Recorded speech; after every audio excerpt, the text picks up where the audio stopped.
Bonjour à tous et bienvenue à Catch Club. On se retrouve pour les résultats de Raw du 18 septembre 2023 et hier soir c'était une grande soirée pour Jey Uso car d'un côté il était dans le main event contre Drew McIntyre mais à côté de ça en plus, hier soir il a reçu un ultimatum de la part de Judgment Day et donc avant la fin de la soirée Jey Uso doit nous donner sa réponse. Il doit nous dire s'il rejoint Judgment Day ou pas. Et donc justement, c'est parti, le show démarre avec l'entrée de Cody Rhodes. Cody monte sur le ring et il nous rappelle que la semaine dernière, il voulait nous parler de Jey Uso, mais il a été interrompu. Donc au final, il va nous parler de Jey Uso ce soir, mais encore une fois, Cody Rhodes est interrompu cette fois-ci par Dom Dom. Dominic Mysterio monte sur le ring et il nous parle de la domination de Judgment Day, mais au passage, il nous précise également que Rhea Ripley n'est pas à Raw, car elle est blessée suite à l'attaque de Nia Jax. Et donc Dominic nous dit que ce soir, il va battre Cody Rhodes et il va dédier sa victoire à Mami. Mais là, Cody Rhodes pique un petit peu Dominic, et il a fait une belle comparaison entre Dominic et Rhea Ripley, et Steve Urkel et Laura Winslow. Et donc pour ceux qui se rappellent de la série, Cody Rhodes a expliqué que concernant Dominic et Rhea Ripley, c'est un petit peu comme Steve Urkel et Laura Winslow. Steve Urkel est beaucoup plus intéressé par Laura Winslow que le contraire. Et Cody ajoute que Dominic va dédier son match à Mami. Mais si on regarde bien l'épisode de Raw de la semaine dernière, on a pu se rendre compte qu'à l'heure actuelle, Mami a l'air bien plus intéressée par Jey Uso. Mais là, Dum Dum s'énerve, il intervient, il coupe Cody Rhodes et il dit que non, c'est pas du tout ça. Et puis de toute manière, dans Judgment Day, ils sont tous comme une famille. Alors là, c'est un petit peu chelou quand même, vu les relations entre Dum Dum et Rhea Ripley ces dernières semaines. Mais bon, on va dire que c'est une famille qui s'aime beaucoup apparemment. Et Dominic nous dit que comme toutes les familles, ils sont là pour se soutenir, pour s'entraider. Et là, vous avez Damien Priest et Finn Balor qui font leur entrée pour être au bord du ring lors du match entre Dominic et Cody Rhodes. Et rapidement, Finn Balor est intervenu pour tenter de distraire Cody, mais malgré tout, Cody a rapidement repris l'avantage. Il a porté son Cody Cutter puis le Crossroads pour la victoire en moins de 3 minutes. Donc au final, malgré la présence de Damien Priest et Finn Balor, hier soir, Dum Dum n'a rien pu faire. Mais attention, après le match, les membres de Judgment Day montent sur le ring pour attaquer Cody Rhodes. Sauf que là, vous avez Kevin Owens et Sami Zayn qui sortent de nulle part pour protéger Cody. Donc au final, Judgment Day repart en coulisses. Et là, vous avez Cody également qui quitte le ring. Il commence à remonter la rampe. Mais d'un coup, Kevin Owens prend le micro et il demande à Cody de revenir sur le ring car il a un truc à lui dire. Donc Cody Rhodes revient sur le ring et là Kevin Owens nous explique que ces dernières semaines il a clairement compris que c'est grâce à Cody Rhodes que Jey Uso est de retour à Raw. Et donc Kevin Owens veut tout simplement comprendre pourquoi. Pourquoi est-ce que Cody pense que c'était une bonne idée que de ramener Jey Uso à Raw? Et Kevin Owens explique qu'il n'est pas le seul à vouloir une réponse, ils sont plusieurs en coulisses à vouloir des explications. Mais là Cody répond tout simplement que son job c'est de rendre les fans heureux. Et donc il demande aux fans s'ils sont heureux de voir Jey Uso à Raw. Et là les fans ont bien entendu popper. Donc au final Cody Rhodes fait tout simplement son job. Puis Cody nous dit que Jey Uso est l'un des meilleurs catcheurs de la planète, donc il mérite une seconde chance, et à côté de ça, en plus, en bonus, ça fait un membre de moins à la Bloodline. Donc Cody dit qu'au final, tout le monde est gagnant. Puis là, vous avez Sami Zayn qui intervient et il dit à Kevin Owens, écoute, toi et moi, on s'est embrouillé plusieurs fois durant nos carrières, mais tu m'as donné plusieurs secondes chances, et je t'ai donné plusieurs secondes chances, et au final, ça nous a mené au main event de WrestleMania, où on a remporté les titres par équipe. Donc Sami Zayn dit qu'il sait que Kevin Owens ne fait pas confiance à Jey Uso, mais il lui demande de lui donner une seconde chance. Donc là, vous avez Kevin Owens qui réfléchit, mais rapidement Kevin Owens répond en disant qu'il ne peut pas oublier tout ce que Jey Uso a fait avec la Bloodline ces dernières années, et en plus, à côté de ça, Jey Uso est à 2 doigts de rejoindre Judgment Day. Donc Kevin Owens explique qu'il ne peut pas excuser, il ne peut pas oublier tout ce qu'a fait Jey Uso, mais au fond, il espère que Sami Zayn et Cody Rhodes ont raison. Et donc perso, je trouve que c'est une très bonne idée d'avoir amené Jey Uso à Raw, car il est en train de devenir une bonne superstar en solo, il est adoré par la foule et ça ramène de la fraîcheur au niveau des storylines, car là c'est très intéressant de voir au niveau du roster qui fait confiance à Jey Uso et qui ne lui fait pas encore confiance, et ça va être intéressant de voir au fil des semaines comment est-ce que Jey Uso va réussir à gagner leur confiance justement. Puis derrière, on devait enchaîner avec le New Day contre les Viking Raiders, mais là on a un petit segment où on voit Adam Pearce qui annonce au New Day qu'au final Eric n'a pas reçu le feu vert des médecins, donc il ne peut pas catcher ce soir, donc à la place, on aura un match 1 contre 1. et on aura Ivar contre Kofi Kingston. Et donc certes, on n'a pas eu le match par équipe qu'on attendait, mais par contre, on a eu un banger hier soir avec Ivar et Kofi Kingston qui se sont donnés à fond pendant 13 minutes. Et à la fin, Kofi a placé son Trouble in Paradise pour la victoire. Puis on passe en coulisses pour une petite interview de Ricochet qui doit affronter Nakamura un peu plus tard ce soir. Et Ricochet n'est pas content car la semaine dernière il a un petit peu été utilisé par Nakamura, mais il explique qu'il n'est pas un pion et ce soir il va montrer à Nakamura ce qu'il vaut. Et donc Nakamura fait son entrée pour son match, mais d'un coup derrière vous avez Seth Rollins qui fait son entrée. Seth Rollins n'en peut plus, Seth Rollins veut se battre, sauf que directement vous avez Adam Pearce et une dizaine de membres de la sécurité qui interviennent. Ils tentent de bloquer Rollins. Et là, Rollins fait semblant de se calmer, mais au final, il court vers le ring, il tente d'attraper Nakamura, mais la sécurité intervient à nouveau et il ramène Rollins en coulisses. Donc au final, Ricochet fait son entrée, on enchaîne avec le match, et au bout d'environ 10 minutes, les deux catcheurs sont à l'extérieur du ring, et là Nakamura chope une chaise, et il veut frapper Ricochet avec la chaise, mais heureusement, Ricochet l'évite. Sauf que derrière, Ricochet est encore plus énervé, et donc là, Ricochet voit la chaise, il la prend et il frappe Nakamura. Mais du coup, Ricochet perd le match par disqualification, ce qui l'énerve encore plus. Donc là, Ricochet tente d'expliquer à l'arbitre qu'à la base, c'est Nakamura qui voulait tricher et utiliser la chaise. Mais pendant ce temps, Nakamura se relève et il attaque Ricochet par derrière. Et là, il s'en prend particulièrement à l'une des jambes de Ricochet. Il le ramène au niveau du poteau de coin de ring. Et donc, il frappe sa jambe contre le poteau. Puis il reprend la chaise, et là il met plusieurs coups de chaise aux jambes de Ricochet. Donc Nakamura s'acharne, mais d'un coup vous avez Seth Rollins qui encore une fois sort de nulle part. Il arrive à travers la foule, et donc là il attaque Nakamura. Les deux catcheurs montent sur le ring, et Seth Rollins tente de porter le pedigree à Nakamura. Mais là Nakamura effectue un surpassement sur Rollins, et Rollins retombe directement sur une chaise. Donc forcément directement on pense à nouveau au dos de Rollins. Puis quelques instants plus tard, les deux catcheurs se retrouvent à l'extérieur, la sécurité tente à nouveau d'intervenir, mais Rollins veut se battre, et donc là Nakamura pousse Rollins directement contre la table des commentateurs, donc là Rollins se prend la table dans le dos, et derrière Nakamura souplexe Rollins encore une fois sur la table. Donc Nakamura qui s'est acharné encore une fois hier soir sur le dos du pauvre champion World Heavyweight. Et quelques instants plus tard, on retrouve Seth Rollins en coulisses en train de marcher, sauf qu'il n'arrive quasiment même plus à tenir debout, donc il va directement dans le bureau des médecins.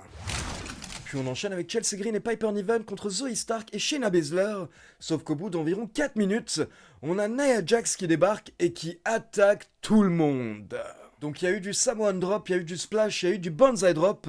Nia Jax s'est amusée hier soir et ensuite quand elle est repartie, elle nous a expliqué que le game a changé et dorénavant c'est elle la patronne. Donc clairement, la WWE qui va nous builder Nia Jax en tant que top heel du côté de Raw. Puis on passe en coulisses dans le bureau de Adam Pearce qui est rejoint par Chad Gable. Chad Gable demande rapidement des nouvelles de Seth Rollins. Puis derrière, Chad Gable demande qu'est-ce qu'il doit faire pour avoir un autre match face à Gunther. Mais là, Adam Pearce explique que Gable a perdu la semaine dernière, donc forcément, il doit retourner au bout de la queue. Et là, vous avez Bronson Reed qui intervient en disant que dorénavant, c'est à son tour d'affronter Gunther. Donc ça commence un petit peu à chauffer entre Bronson Reed et Chad Gable. Et au final, Adam Pearce book un match entre les deux. Mais d'abord, dans un autre coin des coulisses, on a une petite interview de Jey Uso, mais rapidement, Jey est interrompu par Damien Priest, qui veut lui parler seul à seul. Et donc là, Damien Priest dit à Jey Uso que Judgment Day veut recruter un Uso, et le reste du clan veut plutôt Jimmy Uso, mais lui, il veut que ce soit Jey qui les rejoigne. Et Damien Priest rappelle à Jey Uso qu'au contraire de la Bloodline, Judgment Day n'est pas une dictature, mais Judgment Day pourrait être la famille que Jey Uso a toujours voulu avoir. Et donc pour finir, Damien Priest demande à Jey Uso de ne pas lui foutre la honte devant le reste de sa famille, et il demande à Jey Uso de lui donner une réponse avant la fin de la soirée. Puis on enchaîne avec Chad Gable contre Bronson Reed. On a eu un match assez rapide d'environ 6 minutes et à la fin, Reed a réussi à porter son Tsunami Splash pour la victoire. Donc d'un côté, je suis très content car je trouve que Bronson Reed est méga crédible et qu'il mérite de monter. Mais d'un autre côté, c'est un petit peu dommage pour Chad Gable, car là, on espérait qu'il allait enfin être pushé en solo. Et directement après sa grosse rivalité avec Gunther, il enchaîne avec une défaite. Donc c'est un petit peu dommage, mais j'imagine que ce n'est pas la fin de l'histoire et qu'il va y avoir encore beaucoup de choses pour Chad Gable. En tout cas, je l'espère. Et justement, en parlant de Gunther, on a le droit à une petite vignette de Tommaso Ciampa, qui nous dit qu'il a passé beaucoup de temps à attendre, mais maintenant il veut être actif. Et Gunther a quelque chose qu'il souhaite avoir. Gunther a le titre intercontinental, donc il envoie clairement un message au ring général. Puis on passe en coulisses et on retrouve Sami Zayn et Kevin Owens qui sont en train de s'embrouiller par rapport à Jey Uso. Mais là, Jey Uso débarque et il dit à Kevin Owens, si tu as quelque chose à me dire, dis-le-moi en face. Et là, Kevin Owens s'énerve, il dit, écoute, de toute manière, on sait que tu vas rejoindre Judgment Day, mais peu importe, que tu rejoignes le clan ou pas, je ne te ferai jamais confiance. Puis derrière, Kevin Owens dit que ce soir, de toute manière, ils n'ont pas de match, donc Kevin Owens décide de s'en aller. Et là, vous avez Sami Zayn qui dit à Jey Uso que ce soir, Jey a une décision très importante à prendre. Puis derrière, nous avons la nouvelle championne de NXT qui fait son entrée, Becky Lynch qui vient pour une petite célébration, mais rapidement également, elle lance un Open Challenge qui est accepté par Natalya. Maintenant, bien entendu, il n'y avait pas vraiment de suspense, on a eu un bon petit match et au final, Becky Lynch a remporté le match avec un roll-up au bout d'environ 8 minutes. Par contre, petite info, à la base, Becky Lynch devait affronter Tegan Nox dans le script de Raw, mais apparemment à la dernière minute, la WWE a décidé de modifier le scénario et de donner ce match à Natalya un petit peu en récompense de tout le travail que Natalya a effectué ces dernières semaines, et notamment le fait que Natalya a sauvé la WWE la semaine dernière en Inde, car il faut savoir qu'à la base, Becky Lynch devait catcher en Inde, mais au final, elle n'a pas pu se rendre au show, car il y avait un problème au niveau de son passeport, l'une des pages était légèrement déchirée, et du coup, Natalya a catché 2 fois en Inde, notamment pour remplacer Becky Lynch. Et donc la WWE était très reconnaissante envers Natalya. Puis on retourne dans le bureau de Adam Pearce qui était avec Dragon Lee. Et pour info, Dragon Lee était dans le public lors du premier match de la soirée entre Dum Dum et Cody Rhodes. Et justement, Dum Dum fait son entrée, il est très énervé. Et il nous dit que la seule raison pour laquelle il a perdu ce soir, c'est parce qu'il n'est pas accompagné par Rhea Ripley. Et justement là, il reproche à Adam Pearce de ne pas faire son travail, car c'est à cause de lui que Rhea Ripley a été blessée par Nia Jax. C'est parce que Adam Pearce ne fait pas son job. Puis derrière, Dum Dum précise également au passage qu'il n'aime pas les catcheurs masqués, car ça lui rappelle son papa. Mais là, Dragon Lee explique que la prochaine fois qu'il croisera Dum Dum, il lui prendra le titre nord-américain. Et justement derrière, c'est confirmé que Dragon Lee va affronter Dominic pour le titre nord-américain la semaine prochaine à Raw. Derrière, on enchaîne avec Tommaso Ciampa qui a battu Giovanni Vinci en environ 4 minutes par soumission. Et après le match, on peut voir Ludwig Kaiser qui engueule Giovanni Vinci. Il est vraiment déçu de sa défaite. Et on peut voir que Gunther regardait le match également sur un écran en coulisses. Et clairement, le ring général est également très déçu. Puis on retourne en coulisses pour une interview de Seth Rollins. Seth Rollins qui a 2 doigts de péter un câble, il nous explique qu'il n'en peut plus. Il n'en peut plus de Nakamura, mais par contre, il a peut-être approché Nakamura de la mauvaise manière ces dernières semaines, en essayant d'avoir une réponse, en essayant de le forcer à avoir un match. Donc au final, il va laisser Nakamura choisir et laisser Nakamura donner ses propres termes. Donc il dit à Nakamura de décider quand est-ce qu'il souhaite l'affronter, où est-ce qu'il veut l'affronter, et Nakamura a même le droit de choisir la stipulation. Puis on passe au main event avec Jey Uso contre Drew McIntyre, sauf qu'au bout de quelques minutes, on a les 3 membres de Judgment Day qui font leur entrée et qui viennent donc au bord du ring pour observer le match. Et au bout de quelques minutes, vous avez Dum Dum qui intervient pour distraire l'arbitre. Et là, pendant ce temps, Damien Priest intervient pour choper la jambe de McIntyre, ce qui permet de le distraire juste assez pour que Jey Uso enchaîne avec un super kick, mais uniquement pour le compte de 2. Donc là, Jey Uso se retrouve dans le coin et vous avez tous les membres de Judgment Day qui sont autour de lui et qui l'encouragent, qui lui donnent de la force. Donc au final, Jey Uso se relève, il check Damien Priest. Donc on pense qu'apparemment c'est bon, il va rejoindre Judgment Day. Mais d'un coup, au dernier moment, Jey Uso se retourne et là, il super kick Damien Priest.